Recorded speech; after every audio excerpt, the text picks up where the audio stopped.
Predigtext steht bei Jeremia, Kapitel 42, Verse 13 bis 19. Werdet ihr aber sagen, wir wollen nicht in diesem Lande bleiben und so der Stimme des Herrn eures Gottes nicht gehorchen? Und werdet ihr sagen, nein, wir wollen nach Ägyptenland ziehen, was wir weder Krieg sehen, noch den Schall der Posaune hören, noch Hunger nach Brot leiden müssen, dort wollen wir bleiben. Nun so höret des Herrn Wort, ihr übriggebliebenen von Juda, so spricht der Herr Zebaoth, der Gott Israels. Werdet ihr euer Angesicht nach Ägyptenland richten, um dorthin zu ziehen und dort zu wohnen, so soll euch das Schwert, vor dem ihr euch fürchtet, in Ägyptenland treffen, und der Hunger, vor dem ihr euch sorgt, soll stets hinter euch her sein in Ägypten, und ihr sollt dort sterben. Denn sie seien, wer sie wollen. Wer sein Angesicht nach Ägypten richtet, um dorthin zu ziehen und dort zu wohnen, der soll sterben durch Schwert, Hunger und Pest. Und es soll keiner übrig bleiben, noch dem Unheil entrinnen, das ich über sie kommen lassen will. Denn so spricht der Herr Zebaoth, der Gott Israels: Gleich wie mein Zorn und Grimm über die Einwohner Jerusalems ausgeschüttet wurde, so soll er auch über euch ausgeschüttet werden, wenn ihr nach Ägypten zieht. Und ihr sollt zum Fluch, zum Bild des Entsetzens, zur Verwünschung und zur Schande werden und diese Städte nicht mehr sehen. Das ist das Wort des Herrn an euch, die ihr übrig geblieben seid von Juda, dass ihr nicht nach Ägypten zieht. Darum erkennt, dass ich euch heute gewarnt habe. Amen. 등가대 찬양을 들으니까 제가 좋아하는 성경 구절, 요한복음 17장 3절. 우리가 구원이 무엇인지, 영생이 무엇인지 우리가 이런 것을 관심을 많이 가지는데, 요한복음 17장 3절에서는 분명히 말씀하시죠. 유일하신 하나님, 그가 보내신 자 예수 그리스도를 아는 것이 영생이다. 이거는 율법 조문으로 뭘 우리가 열심히 하고 지키고 이런 거를 말하는 것이 아니겠죠. 그분이 우리에게 보여주신 것은 주님의 십자가입니다. 십자가를 바라보면은 우리에게 어떤 고행과 수행 이런 거를 가르쳐 주시는 것이 아니라 하나님이신데 그분이 나를 얼마나 어떤 존재로 나를 도대체 어떻게 여기십니까? 여기 우리 할아버지, 할머니들 이렇게 손주들 보면은 할아버지, 할머니가 비록 군대에서 장성이라고 할지라도 할아버지, 할머니가 그 손주 앞에서 자세가 낮춰지고 온유해지는 그런 모습이 되지 않겠습니까? 큰 대기업 회사에서 떵떵거리며 그런 부하 직원들을 다스리는 그런 CEO라고 할지라도 손주를 보면은 어떻게 됩니까? 그 앞에서는 작아지게 될 것입니다. 하나님이신 예수님이 왜 겸손하고 온유하실까요? 저와 여러분을 바라보시면은 작아지시기 때문이죠. 왜? 보하기 때문에. 그러니까 저와 여러분에는 영혼이 있지 않습니까? 이 영혼은 이 땅에서 만들어지는 것이 아닙니다. 천상에서 오는 것이죠. 성경은 하나님의 그 형상을 닮아서 우리가 영혼으로 이렇게 존재하고 있는 것입니다. 하나님은 우리를 볼 때 자신을 보는 것과 같을 거예요. 손주를 바라보며 작아지듯이. 예수님이 십자가에서 자기 목숨을 드리는 것을 전혀 아까워하시지 않습니다. 우리 할아버지, 할머니들, 손주 무슨 일이 있다면 다 그렇게 하실 거잖아요. 내 목숨 주더라도 아깝지 않죠. 십자가를 바라보면은 내가 하나님께 어떤 보아인가를 알게 해 주실 것입니다. 우리 곁에 있는 분들하고 한번 이렇게 인사 나누면 좋겠습니다. 당신이 보배입니다. 우리 곁에 있는 분들에게 한번 인사 한번 나눠주시죠. 당신이 보배입니다. 보물을 다른 데서 찾지 마시기 바랍니다. 바로 진리는 곁에 있지요.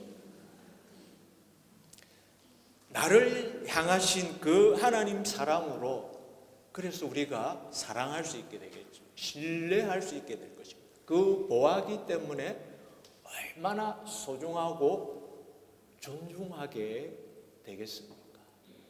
영생이죠. 그러면 우리의 삶의 모습이 이럴 것입니다.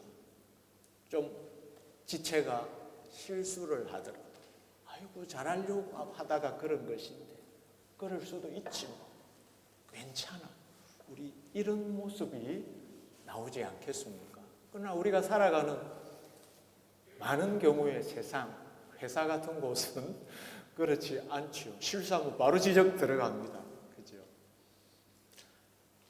선악과가 물들어 있는 세상이기 때문입니다.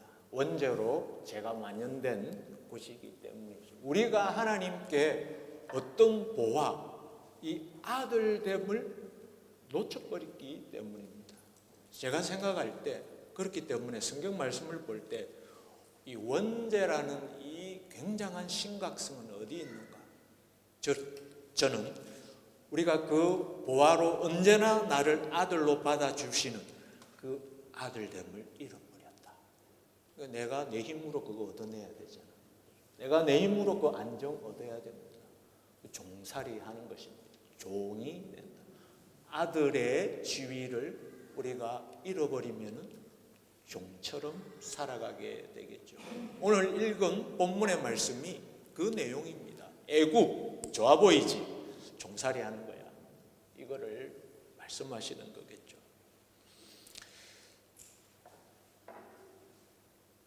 아들로서 할아버지 할머니가 그 손주를 바라보는, 하나님이 우리를 바라보는 그 눈과 마음으로 우리 곁에 분들, 사람들이 서로 그렇게 대한다면 정말 이 종살이에서 벗어나는 자유 아니겠습니까? 그런 곳. 하나님 나라는 참으로 우리를 자유케 할 것입니다. 그래서 우리 교회에서는 이렇게 인사합니다. 우리 곁에 있는 분들과 한 번 더 인사 나누면 좋겠습니다. 아들의 자유를 누리세요. 우리 곁에 있는 분들에게 한번 인사하시면 좋겠습니다. 아들의 자유를 누리세요.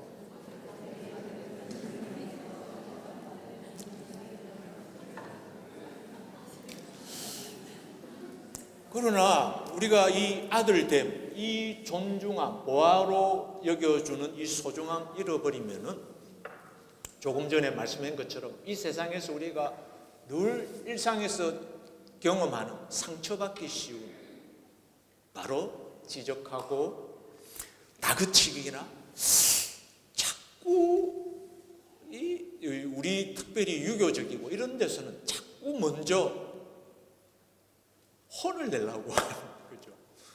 저도 어릴 때 보면 자꾸 기합을 주려고 하는 종의 모습이죠. 종의 세상이기 때문입니다. 자유를 맛보기 어렵겠죠. 오늘 우리가 읽은 본문의 유다 땅은 오랜 세월 세상 영향 받았습니다. 하나님 나라, 아들의 나라인데 동화되어 버렸죠. 종처럼 살아가고 있는 것이죠. 뭐 이스라엘이라도 별 수가 없는 것이죠. 하나님이 여러 번 선지자들 보냈습니다. 그러나 이 마음들이 세상에 동화되니까 그 방식에 굳을 대로 굳어져 가지고 변화가 안 됩니다. 결국 어떻게 되었습니까? 우리가 열왕기 하 마지막 또 예레미야 후반부를 보면은 멸망하죠. 북이스라엘도 멸망하고 남유다도 멸망하게 되었습니다. 하나님이 완전히 없애버리는 거 아니죠, 그죠? 하나님은 다시 이 굳어진 마음을 회복시키기 위해서 기경하신 것입니다. 사랑하는 아들이기 때문에 징계하신 것이죠. 죽여버리는 것이 아니었습니다. 그런데도 여전히 종의 모습에 남아 있습니다. 다 망하고 났는데도.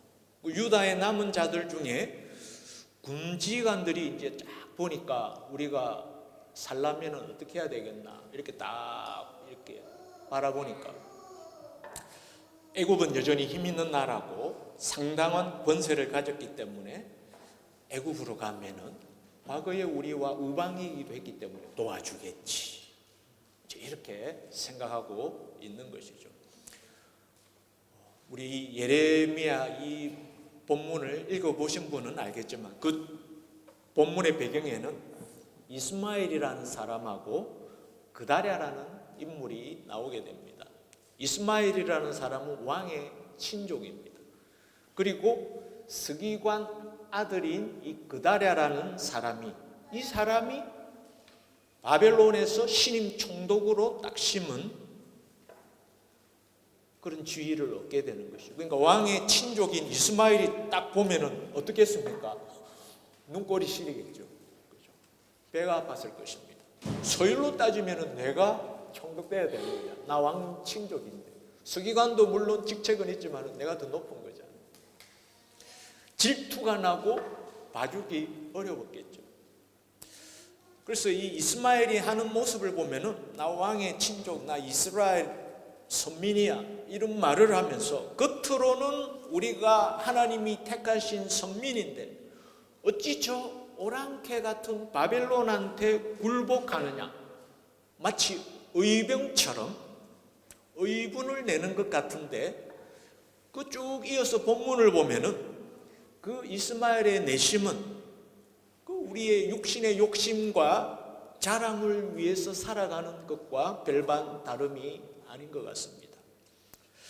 예를 들어서 이 예레미야 41장 7절 이후에 나오는 그 대목을 보면 북이스라엘에서 비록 망했지만은 이 남유다로 순례객들이 80명 오거든요.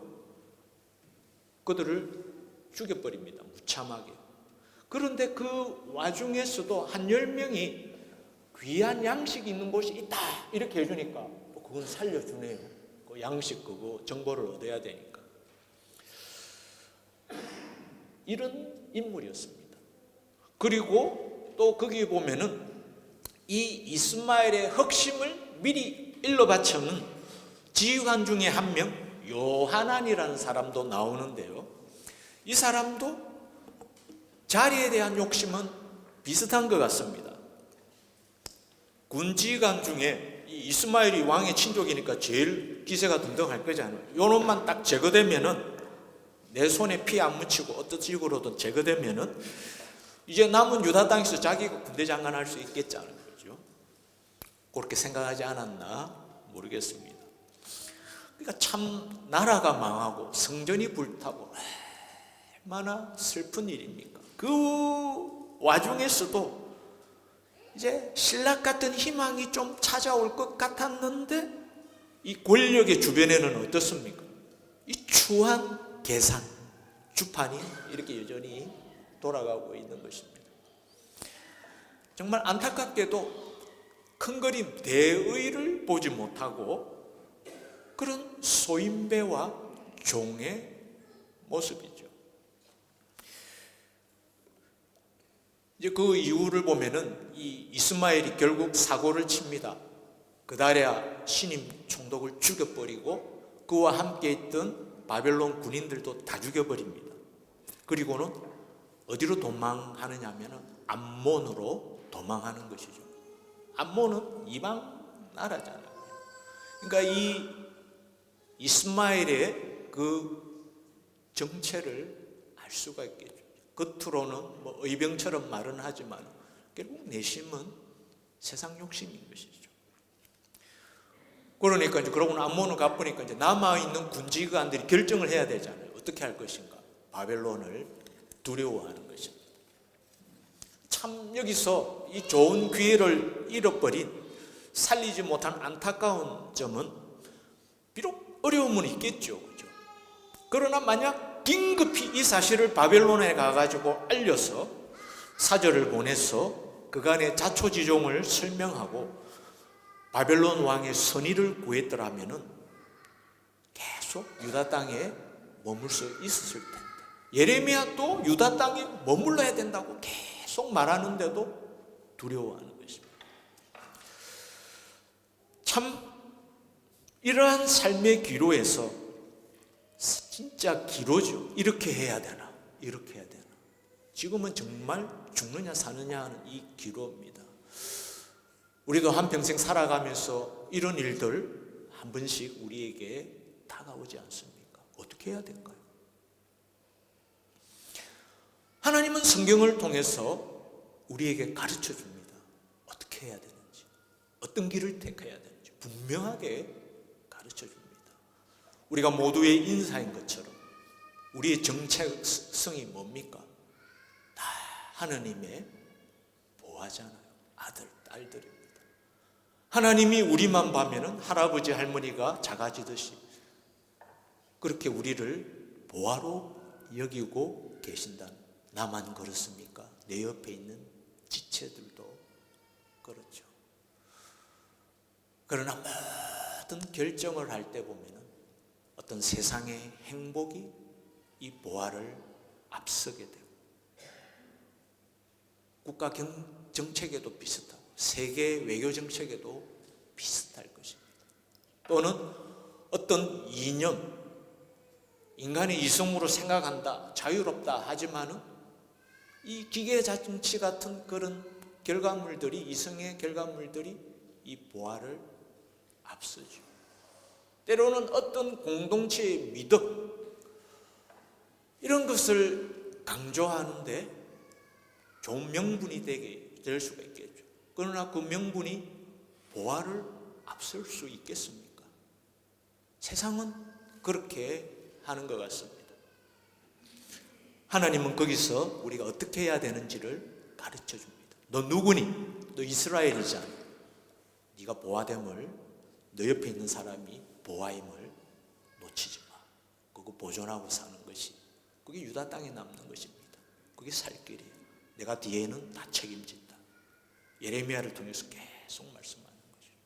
이게 우리가 귀로의 삶의 위기에 처했을 때 하나님은 어디에 내가 보아를 붙들고 가는 길인가를 보게 해주실 것입니다. 지금 하나님이 유다로 하여금 환난을 겪게 하시고 기경하시는 이유가 무엇입니까? 이거 보존 못했기 때문인 것이죠. 그들에게 익숙했던 종의 방식, 소중하지요. 소중하지 않다는 것이 아닙니다. 도덕, 이념, 명분, 어떤 가정과 사회와 조직과 국가의 목적, 명분이라 하더라도 하나님은 보아를 앞설 수 없다. 왜? 하나님을 앞서는 것이기 때문에. 사람이 마태복음 6장에서 하나님이 우리에게 말씀해 주는 것처럼 정말 우리가 해야 되는 일, 선행을 하더라도 그 자체로 하면 되는 거잖아요. 자꾸 우리 자아는 뭘 자꾸 생각합니다. 이게 내한테 유리한 건가? 내가 좋은 목사가 될 수 있을까? 내가 좋은 아빠가 될 수 있을까? 하나님이 옳다고 하는 선행이든지 그거 함으로써 그 안에 이 보아의 하나님 나라의 그거를 누리고 그 자체가 목적인 것이죠. 그러니까 사람이 내가 지금 어떻게 내한테 도움이 될까? 뭐가 될까? 결국 하나님을 수단으로 삼게 됩니다. 위선자가 되는 것이죠. 외식하는 길에 들어서게 됩니다. 그래서 구약의 이야기들을, 왕의 열왕기를 쭉 보면은 여호와 앞에 내가 정직히 행했지만 많은 왕들을 평가할 때 히스기야 왕, 요시야 왕 빼놓고는 칭찬하지만 꼭 하나님이 하나씩 이거 너희들 산당을 제거하지 않았다 이렇게 말하거든요. 그 산당을 보면 꼭 그것 때문에 문제가 생깁니다. 하나님 사랑하지, 하나님을 섬기려고 하지. 그러나 자아가 나한테 도움이 되려나? 내가 좋은 사람 되겠나? 남들이 나를 어떻게 보겠나? 자아가 앞서죠. 항상 이 자아가 거치는 것입니다. 하나님을 가리는 거죠. 산당 만드는 거죠. 산당 재산. 산당에서 하나님 오시게 되는 것이죠. 열왕기 역사 보면은 그 산당 때문에 결국 하나님께 다 징계를 받게 되죠. 슬픈 일을 당하게 됩니다. 이처럼 안타깝게도 우리가 살아가면서 놓치고 있는 중요한 점은 하나님이 이처럼 우리가 이스라엘 천상의 보아임을 알게 해주시면은 저와 여러분 우리 일생에 어린아이 태어났을 때부터 지금 머리가 휘었을 때까지 한 번도 나는 혼자인 적이 없었다는 것을 알게 하십니다. 한 번도 여러분, 저가 살아오는 중에 하나님이 함께 하시지 않은 적은 한 번도 없었다는 것을 알게 합니다. 그 보화를 눈을 뗄 수가 있었겠습니까? 우리가 없는 것 같아 우리 생각으로 여겼을 따름인 것이죠. 또 하나 알게 되는 중요한 사실은 우리는 나뿐만 아니라 내 옆에 있는 지체 다 보아잖아요. 신성을 가진 존재들입니다. 누구도 사람을 소유하거나 통제할 수 없다는 사실을 알게 해주시죠. 두 가지 중요한 사실입니다. 한 번도 하나님은 나를 혼자 두신 적이 없었다는 사실하고 누구도 사람을 소유하거나 통제할 수 없다. 자신마저도 내가 내 마음대로 내 것이라고 소유라고 할 수 없다는 것이죠. 자식도 마찬가지겠죠. 왜? 나는 그런 대상이 아닙니다. 하나님께. 엄청난 그렇게 세상의 물건처럼 어떤 보이는 것처럼 소유하고 통제할 수 있는 대상이 아니죠. 우리가 하나님 아들이잖아요. 신적인 존재를 어떻게 소유하고 통제한다는 말입니다. 세상은 그렇게 하죠. 수단과 대상이 절대 될 수 없는 존재이죠. 두 가지 하나님이 우리에게 알게 해주시는 너무나 중요한 사실입니다. 우리가 뭘 믿습니까? 이런 걸 믿어야지. 보아는 우리가 하나님을 오늘 찬양하고 감탄하듯이 감탄하고 누리며 사랑할 따름인 것이죠. 우리가 하나님께 그런 존재고 하나님이 우리에게 그런 존재이지 않습니까? 하나님을 어떻게 물질계의 가치처럼 대할 수 있겠습니까? 로마서 8장 29절에 있는 말씀 제가 한번 읽어보겠습니다. 여기도 번역이 나올 텐데, 하나님이 미리 하신 자들을 또 그 아들의 형상을 본받게 하기 위하여 미리 정하셨으니 이는 그로 많은 형제 중에서 맏아들이 되게 하려 하십니다. 주님은 하나님이죠. 하나님이 첫째 아들 된다고 합니다. 저와 여러분은 둘째, 셋째, 넷째, 다섯째, 여섯째 형제라는 겁니다. 그러니까 하나님은 구약 성경의 말씀을 해서 주님은 내가 너희들을 신이라 불렀다. 요한복음에서 그렇게 말씀하시는 것입니다. 사람은 영혼이 있기 때문에 신성을 가진 존재예요. 이 세상은 유물 넣은 세상입니다. 그죠? 속지 마시기 바랍니다. 사람을 물질처럼 아무렇게나 대하는데 그것처럼 범죄가 없을 것입니다. 내 눈에 사람이 물질로 보면 하나님께 굉장한 신성모독을 하는 것이죠. 지금 현대 기독교인들에게서 너무나도 심각한 죄악은 사람을 하나님의 아들로 볼 줄 모른다는 것입니다. 내 옆에 있는 사람이 얼마나 귀한 존재인가를 심각한 죄죠. 왜 그렇겠습니까? 선악과 원죄 그냥 다 물들어버린 것이죠. 또 한 말씀, 마태복음 11장 11절에 보면 예수님이 세례 요한에게 대해서 하는 말씀입니다. 내가 진실로 너희에게 말하노니 여자가 낳은 자 중에 세례 요한보다 더 큰 이가 일어남이 없도다. 그러나 천국에서는 극히 작은 자로도 그보다 크니라. 아멘. 이 땅에서는 세례 요한보다 큰 사람 아무도 없다는 것입니다. 그러나 천국에서는 저와 여러분, 우리가 성도로서 하나님의 아들됨을 누리게 되는 순간 극히 작은 자라도 땅의 수준의 그 어떤 큰 자보다 크다는 것입니다. 그러나 여러분 이거를 알아야 됩니다. 세례 요한은 지금 어디 있을까요? 천국에 있겠죠. 그의 사명 끝나고 그는 지금 하나님의 아들입니다. 그도 이 엄청난 아들됨을 지금은 누리고 있겠죠. 하나님은 율법 시대를 두고 예수님은 말하는 것입니다. 그런데 이 땅에서는 사람을 물질처럼 소유하려고 하니까 자기 생각이나 자기 밑에 쉽게 구속시키려고 하죠.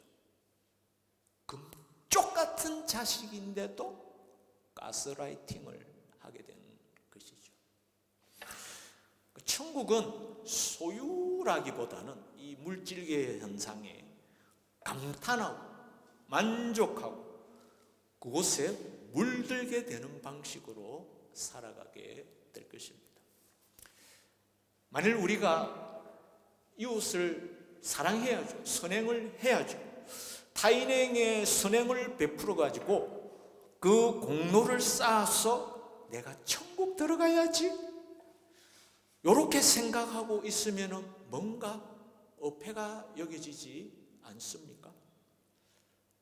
내가 정말 그 옆에 있는 존재, 그 보아됨을 하고 너무나 존귀하고 소중하기 때문에 주님이 우리를 바라보시다. 할아버지가 할머니가 손자에게 작아지시다. 그 주체할 수 없는 사랑, 그 아들됨이 느껴지지도 않는데 내 막연히 천국에 가게 되겠지, 이런 선행을 했으니까. 그렇다면 여러분, 영원한 유익을 말하는 것입니다. 그렇죠? 신적인, 영적인 것을 말하는 것입니다. 이런 것조차도 자기의 어떤 이기적인 동기로 삼고 있는 거잖아요. 어떤 이 자, 우리의 자, 이 유물론 세상이 만들어내는 오랜 역사 속에 이 세상이 우리에게 영향을 미치는 여러 가지 정신적, 사상적인 것과 함께 계속 우리 자아에는 어떤 상을 만들어 올 것입니다. 어떤 명분, 어떤 의도, 목적, 뜻 같은 것을 만들어낼 것입니다. 그게 하나님을 앞서게 되는 것이죠. 그러니까 하나님이 제1순위가 안 되는 것입니다. 밀리는 것이죠. 자아의 상, 이게 1순위로 올라갑니다. 하나님은 수단으로 전락하게 되는 거죠. 이 산당제사입니다. 우리가 하나님 섬긴다지만 열왕기에서는 많은 왕들이 다윗왕, 히스기야 왕, 요시야 왕 빼놓고는 산당을 제거하지 못했습니다. 정직히 여호와 앞에 정직히 행하는데 산당을 제거. 자아가 앞서는 것이죠. 세상에 영향을 받은 자아가. 천국, 구원을 내가 어떻게 쥐락펴락할 수 있습니까? 나 천국 가. 그 사람 힘으로 가는 겁니까? 그렇죠? 오직 하나님 은혜로 되는 것이라고 우리가 배우잖아요. 무슨 말이겠습니까? 하나님 자체가 목적이죠. 내가 그 하나님이 나를 사랑하시는 그 사랑으로 내가 지체를 보고 가난한 사람에게 긍휼히 베풀어서 선행하고 있습니다. 이미 하나님이 내 안에 있고 내가 하나님이 있다고 하잖아요. 요한복음이나 요한일서를 보면 너희가 계명을 지키고 너희가 사랑하면 내가 너 안에 있고 너가 내 안에. 천국이죠. 하나님이 내 안에 있는데 천국이죠. 이미 그게 목적인 것이죠. 근데 또 지나가지고 이게 내 안에 도움이 되나, 내가 좀 위신이 서나, 내가 좋은 직분자가 되나, 목사가 될 수 있겠나, 이 생각을 하고 있는 것이죠. 그 자기가 하는 선행이 수단으로 전락하게 하는 것이죠. 마태복음 6장에서 주님이 외식자들아, 위선자들아, 니를 위해서 내가 있니? 하나님이 이렇게 물으시겠죠. 그죠? 마치 주님이 이처럼 안타까워하던 유대인들을 보고 얼마나 안타까워합니까? 하나님을 알아보지 못하죠. 눈이 가려가죠. 율법은 열심히 해. 막 종교는 열심히 해. 막 봉사도 하고 선행도 하고 헌금도 해. 금식도 해. 기도도 많이 해. 근데 정작 하나님을 보지를 못해. 얼마나 주님이 답답해 하시겠습니까? 그래서 사도 바울은 이런 로마서에 있는 말씀으로 그것을 우리에게 알게 합니다. 로마서 3장 20절. 그러므로 저는 지금 개역 개정의 버전으로 읽습니다. 지금 새 번역이실 텐데, 그러므로 율법의 행위로 그의 앞에 의롭다 하심을 얻을 육체가 없나니 율법으로는 죄를 깨달음이니라. 아멘. 이런 것이죠. 그죠? 내가 여기 열심히 봉사하면은 내한테 좋은 일 일어나겠지. 일어날 수 있습니다. 그러나 하나님이 1순위인가요? 내가 하나님의 그 기쁨으로 아들됨으로 내가 봉사하면 그 자체가 지금 천국에 있는 거잖아. 그러면 됐지. 그죠? 이렇게 하면 내한테 좋은 일 생기겠지. 내가 1순위로 되는 것이죠. 율법의 행위로는 의롭다 할 수 있는 육체가 그럴 수는 없다고 말한 것입니다. 뒤에서 우리가 보게 될 텐데, 그래서 사도 바울은 고린도후서 3장 6절에서 우리는 새 언약의 일꾼이기 때문에 영으로 율법 조문으로 되는 것이 아니라, 그런 율법 행위는 율법 조문 따라하는 것이죠. 율법 읽어보면 열심히 해라 선행해라 있으니까 우리는 율법 조문을 따르는 것이 아니라 영으로. 그 영에는 뭐가 있겠습니까? 하나님이 우리를 바라보시는 그 눈이 있겠죠. 보아로 여기신, 언제나 받아주신 아들들, 주체할 수 없는 사람, 영으로. 그러니까 율법만으로는, 율법 조문으로만으로는 의롭다 할 수를 없는 것이죠.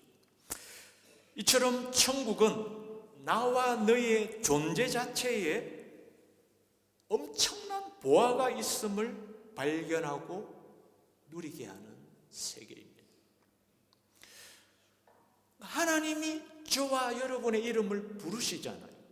이미 그 부르시는 이름에 천상에서부터 유래하는 그 보화가 담겨 있는 것입니다. 영혼을 말하는 것이. 하나님이 우리 이름을 부를 때 뭘 보겠습니까? 우주에서 고유한 우리의 영혼을 보시는 거죠. 비록 지금은 선악과의 영향으로 흔적들만 남아있지만은 이 보화가 세상에서 인위적으로 만들어지고 있는 어떤 지위, 성과, 업적, 명분, 소중하지 않다는 말이 아닙니다. 그거보다 훨씬 앞서고 귀한 보화라는 것이. 어느 보화를 보고 있냐? 우리가 진짜 가치 있는 것을 잡아야죠. 그죠? 금하고 다이아 있으면은 다이아를 잡아야지. 그게 맞잖아요. 그죠? 그게 제정신인 거죠. 그러니까 하나님이 진짜 보화와 그럴싸한 보화를 지금 보여주는 겁니다. 이 보화가 가치 없다는 게 아니에요. 그죠? 소중합니다. 그죠? 진짜 보화가 뭐니? 이거를 말씀하는 것이죠. 하나님은 내 이름만으로 무슨 말입니까? 내 존재만으로 이미 나를 보화로 여기십니다. 아무 일을 하지 않았는데. 로마서 4장 5절에서 우리 지난번 설교 시간에 말씀드렸을 것입니다. 일을 하지 않았는데 경건하지 않은 자를 의롭다 부르십니다. 이유가 뭡니까? 보아기 때문에. 이미 보아야 너 하늘의 천상의 그 신성으로부터 너 영혼은 나온 거야. 하나님은 우리가 태어나면서부터 어린아이부터 그렇게 보시는 것이죠. 그러나 우리는 어떻습니까? 이 세상에서 만들어지는, 부차적으로 만들어지는, 그리고 이 세상에서 가치를 부여하는 그런 지위, 역할, 성과, 명분, 성공 등으로 내 이름이 되려고 하고 있지는 않을까요? 진짜 내 이름은 뭘까요? 오늘 우리 연세 많으신 분들에게는 이거를 꼭 묻고 싶습니다. 정말 하고 싶은 일이 무엇이었어요? 여러분 어릴 때 정말 하고 싶은 일들이 무엇이었습니까? 저는 이거를 묻고 싶습니다. 그죠? 하나님 앞에 가시기 전에 나를 고유한 존재로 빚어주셨는데, 이 세상 보내주셨습니다. 정말 내가 하고 싶은 거, 하나님이 내 모습으로 그거 하고 싶게 하셨잖아요. 내 재능이요, 내 정체성이요. 그거를 좀 해보고 하나님께 가시면 정말 좋겠다. 이 세상은 저도 살아보니까 어릴 때 저도 남자가 남자가 어디 뭐 이런 걸 하고 여자가 어떤 게 우리의 정체성 정말 고유한 이런 거를 발휘 못하고 우중충하게 살아온 면이 있지 않나 생각합니다. 하나님을 나를 만들어주고 그거 찾아서 이제 은퇴하시면은 시간도 있고 좀 여유도 있잖아요. 그죠? 정말 내가 원하는 건 뭔가? 하나님이 나를 나답게 만드신 그게 뭔가? 그거 찾아서 알고 해보다가 가시면 좋겠어요. 저는 저희 세대는 국민학교 나왔습니다. 저보다 연세 많은 분 다 국민학교 나왔잖아요. 초등학교가 아니죠. 국민학교에서는 나의 영혼에 대해서 그런 거 묻지 않습니다. 묻던가요? 국어, 영어, 국어, 산수 뭐 이런 거 시간에 묻던가요? 나의 그 존재가 참으로 원하는 것이 무엇인지 묻지 않습니다. 다만 뭘 가르치고 물었습니까? 이 세상이 필요로 하는 것, 그거 앞가림 잘할 수 있는 것, 그거 가르침 받고 그거 맞추어 살도록 요구되어지지 않았나 생각이 듭니다. 세상이 원하고 추구하는 것을 잘하면 행복 있다. 그 행복이라는 게 대부분 물질적 성장, 발전, 진보 여기에 관련된 것이죠. 이 진화론의 세상은 유물론 세계이기 때문에 그 목표를 삼고 따라와야만 하셨을 것입니다. 제가 돌아보니까 그렇더라고요. 일종의 세상이 만들고 조작하는 거 아니겠습니까? 행복, 마치 파랑새를 쫓아가듯이. 그러니까 내가 진정으로 원하는 것이 무엇인지에 대해서 물어보는 것 자체가 어색했습니다. 낯설었죠. 낯설었습니다. 저도. 내가 내 존재로부터, 이 보아로부터 멀어져 있으면서도 그냥 자연스러운 거야. 다 그렇게 살아가니까 이렇게 생각하고 살아왔던 것 같습니다. 하나님은 나를 천상의 보아로 부르시죠. 여러분도 부르고 계셨지 않습니까? 영원에 이어지는 그 보아, 그거를 찾기를 하나님은 원하셨습니다. 주님을 보내주신 이유죠. 뭐가 참 사람인가? 하나님이 어떤 분인가? 어떻게 해야 참 평화가 오는가? 주님이 중보자로 오셨습니다. 왜? 우리는 그 하나님을 이해할 수 없는 지경이 되었기 때문에 하나님이 우리에게 이해를 돕고 하나님과 소통할 수 있도록 그런 분이 필요하잖아요. 그래서 예수님을 중보자라고 합니다.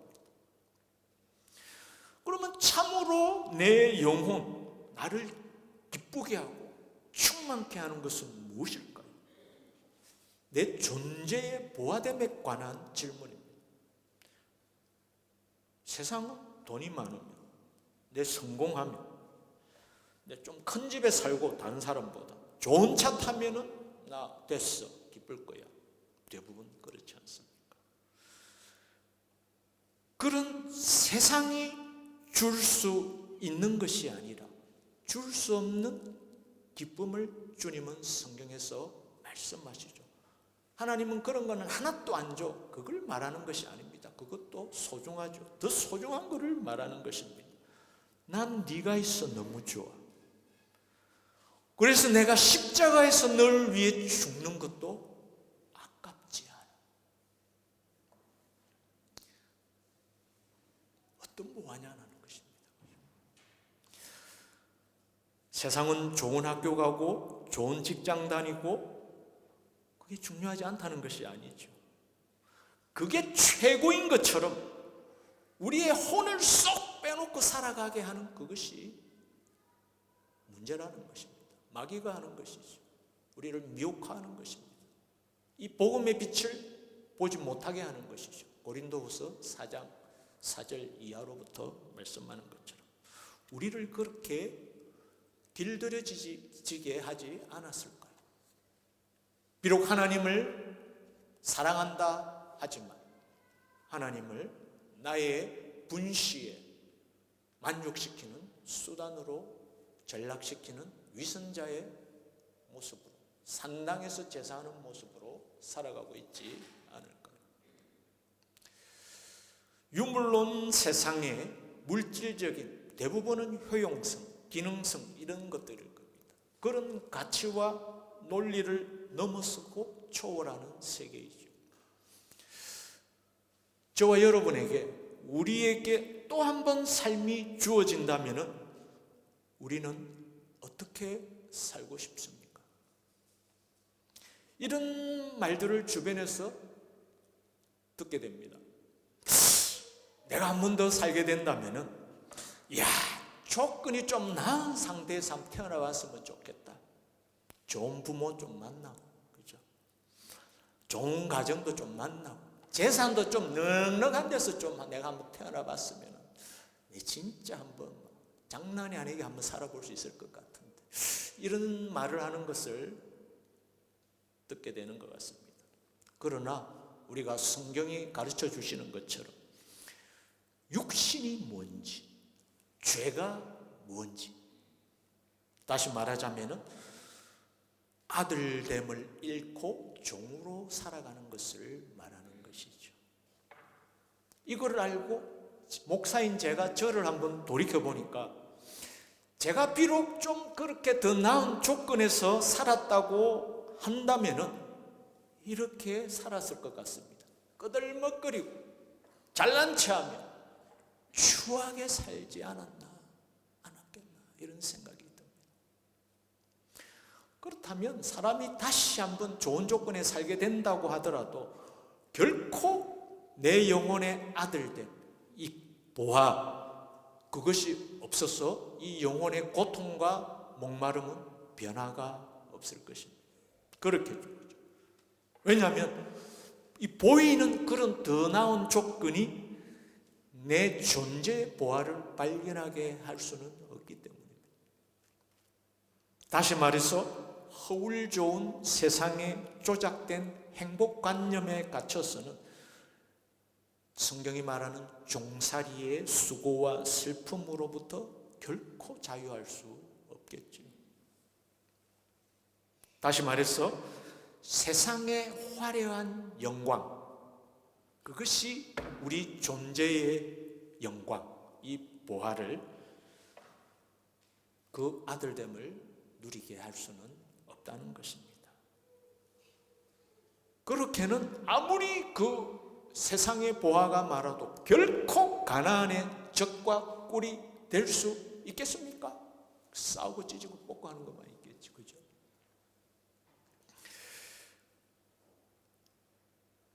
보화는 하나님 계신 영원으로 이어지는 참으로 아름답고 경이로운 것입니다. 세상의 물질계에서의 그런 대상으로 소유할 수 없는 것입니다. 반면 땅에서는 소유하려고 하니까 욕심이 생기고 가스라이팅도 하고 불안과 갈등이 늘 따라올 것입니다. 그래서 심지어 금쪽같이 키운 자식한테도 이런 말을 하게 될 것입니다. 내가 니를 어떻게 키웠는데? 제가 어렸을 때, 우리 큰아이를 낳았을 때, 지금 이제 결혼하고 이렇게 있는데, 제 일기장을 그때 보니까 걔가 한 살 좀 지났을 때 일기장을 보니까 제가 이렇게 써놨더라고요. 얼마나 좋았던지. 얘는 이미 나에게 줄 모든 것을 다 줬다. 1년 딱 키우고 느낀 소감이었습니다. 아들 한번 키워보고 얼마나 이뻤던지. 감탄과 기쁨의 대상인 것이죠. 자녀는 소유가 아닌 것이죠. 내가 니를 어떻게 키웠는데 이미 더 받았잖아, 그렇죠? 부모로서 하나님이 그 자녀를 선물로, 그 보화의 선물을 주실 때 훨씬 귀한 걸 받았는데 어떻게 그런 말이 나올 수 있을까? 그러나 이해는 됩니다, 그렇죠? 아직 정서적으로 탯줄을 아직 못 끊고 있다든지 소유하고 있기 때문은 아닐까요? 그러면 존재에 대한 감탄과 기쁨 나올 수 없겠죠. 아이는 우리가 인간관계도 마찬가지입니다. 부부도 마찬가지고 그런 식으로 나가면 상대는 부담스럽겠죠. 그렇죠? 같이 있으면 힘 빠지는 거죠. 그렇죠? 피하고 떠나고 싶어. 그렇죠? 본문으로 돌아가서 애굽에 가면 우선적으로 안정이 있을 것 같아 보였습니다. 그렇죠? 그러나 영원은 보이는 것에 있지 않고 소유하는 것에 있지 않습니다. 참보하는 그런 것이 아니기 때문이죠. 그래서 우리가 이 세상에서 보는 것처럼 이 보화를 찾기까지는 우리의 인생이 보여주는 것처럼 이런저런 결핍, 상처, 중독 현상들이 따라올 수밖에 없을 것입니다. 내가 내 몸이지만 정말 내가 어떤 존재인지를 알고 내가 나를 그 보화로 존중해주고 소중히 여겨주는 나를 내 거라고 함부로 이렇게 처리할 수도 없는 거죠. 그거를 안다면은 그 전까지는 어떤 중독으로부터 결핍으로부터 결코 자유할 수 없을 것입니다. 참 자신을 소중히 여기는 분을 발견하는 것이 참 귀한 것 같습니다. 참 드무는 것 같습니다. 겉으로는 이렇게 있는 것 같아도 늘 자기를 막 이렇게 못 살게 막 재촉하고 막 못 살게 구는 것처럼 다그치는 이런 모습들이 참 많은 것 같습니다. 이 세상이 종살이잖아요. 종된 세상이지 않습니까? 영원을 그렇기 때문에 소유하려고 하면은 오히려 이 영원이 멀어질 겁니다. 이 영계의 원리입니다. 많은 사람들이 불로초와 영생을 찾아 떠났지만 아무도 찾을 수 없죠. 그런 식으로 찾을 수 있는 것이 아니거든. 그렇죠? 자식을 소유하려고 하면 자식은 더 멀어집니다. 그렇죠? 아주 중요한 아픈 경험을 겪고 나서 할 수 있는 말인 것 같습니다. 자식 소유하러 가면 자식은 더 멀어집니다. 왜냐하면 자식은 소유가 아니라 감탄하고 기뻐하는 대상이기 때문이죠. 그래서 그 보화를 지금 누리고 있다면 이미 그분은 영원 안에 들어와 있는 분입니다. 가까우신 분이죠. 자녀를 바라볼 때 그 애가 작든 베이비든 큰 장성한 자녀이든 존재만으로 보아임이 절절히 다가옵니까? 너무나 안 되는 것 같아요. 그렇죠? 제가 저를 봐도 그런 모습이 있는 것 같습니다. 주님은 지금도 저와 여러분을 이 허물 많은 저를 그렇게 바라보시더라고요.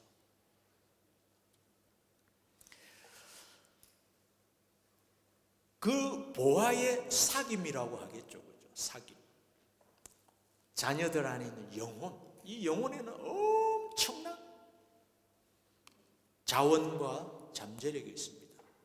제가 이제 이거와 관련된 이야기는 제가 경제학 박사이지 않습니까?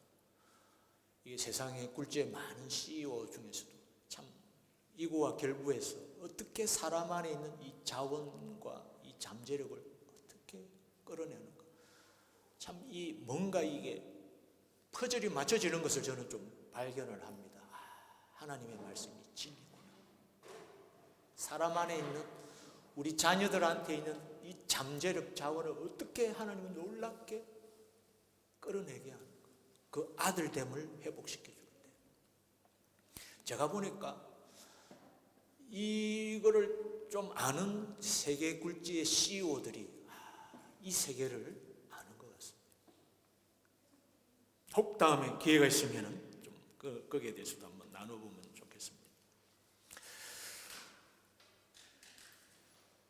내가 지금 시간을 들여서 우리가 목표로 삼고 성취하려고 있는 것이 다 있지 않습니까? 그게 부차적이라는 것을 알게 될 것입니다. 출애굽기 20장 25절에 있는 말씀 제가 한번 읽겠습니다. 내가 내게 돌로 제단을 쌓거든. 하나님이 우리에게 말하는 것이죠. 모세한테 돌로 제단을 쌓거든 다듬은 돌로 쌓지 말라. 내가 정으로 그것을 쪼면 부정하게 합니다. 돌제단, 우리 존재 자체, 하나님 존재 자체가 보화인 것이죠. 뭐 더하려 하지 말라는 거죠. 하나님의 뭘 덮이겠다는 거죠. 그리고 우리는 태어나면서부터 그 하나님의 신성을 받은 존재입니다. 우리가 일을 하지 않을지라도 경건함이 없는 자를 의롭게 여기시는 그 보화입니다. 로마서 4장 5절. 그 존재 자체보다 이게 보화인데 추가적으로 뭘 좀 더 다듬어 가지고 인정을 받거나 왜 뭐 쪼고 다듬겠습니까? 좀 더 우월해지거나 인정받으려고 하겠죠. 안정을 더 구하거나 의로워지거라 그거 하지 말라는 것입니다. 부정해진다는 거죠. 보화를 놓치게 된다는 거죠. 영원을 놓치고 영생을 놓치게 되겠죠. 율법주의적인 모습입니다. 하나님 어떻게 해보겠다고 막 하는데 오히려 멀어져. 오히려 날 놓치게 돼요. 나는 그 자체로 봐야 돼요. 옆에 있는 우리 지체들의 존재 자체가 그걸 볼 수 있으면 얼마나 좋겠습니까? 이 세상은 시끄러운 경험처럼 다 우리 껍데기만 보게 하죠. 그죠? 지금 성경에서 벌어지는 일은 우리 껍데기를 봐라 이야기가 아니죠. 그죠? 너 안을 봐라. 보이지 않는 이 영혼을 봐라는 그 세계를 말하고 있습니다. 거기서 보이는 것이 다 나왔어. 우리 히브리서 11장 보면 그렇게 말하죠. 그죠?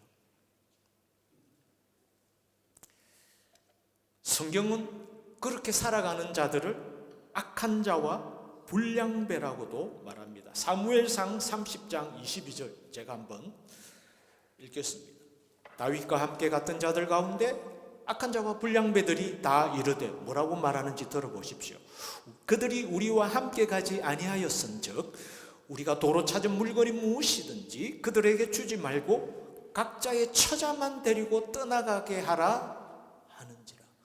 우리 사무엘상 30장 보면은 아말렉에 자기들 처자 재산을 다 뺏어갔기 때문에 찾아오는 대목입니다. 600명이 찾으러 가죠. 부솔 시내에서 200명이 낙오합니다. 못 따라갑니다. 그러니까 400명만 데리고 가가지고 아말렉하고 싸워가지고 처자식과 재산을 다 찾아오죠. 그러니까 여기 악한 자와 불량배라는 자는 이렇게 합니다. 저희들이 200명 낙오했잖아. 우리하고 하나잖아. 우리는 뭐 쎄빠지게 가가지고 우리가 수고하고 싸워가지고 목숨 걸고 했는데 저들한테는 그냥 처자식만 줍시다. 전리품 우리가 갖고.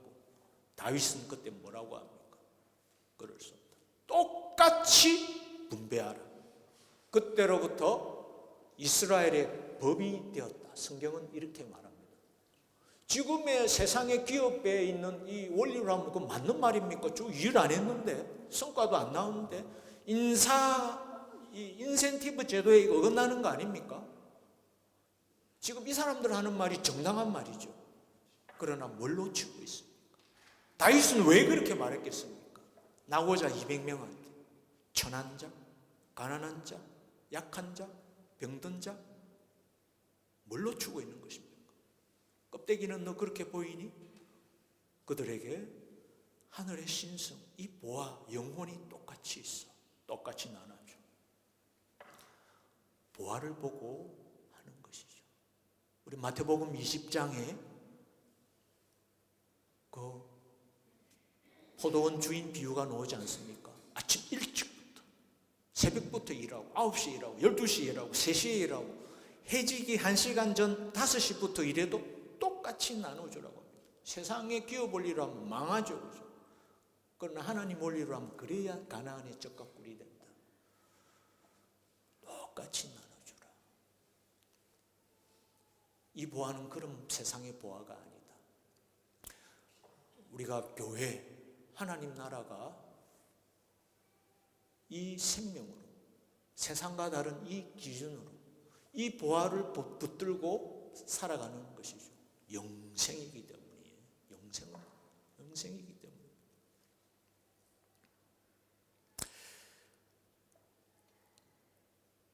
저와 여러분의 삶은 수시로 기로에 서야 할 때가 있을 것입니다. 매우 위급한 때도 있습니다.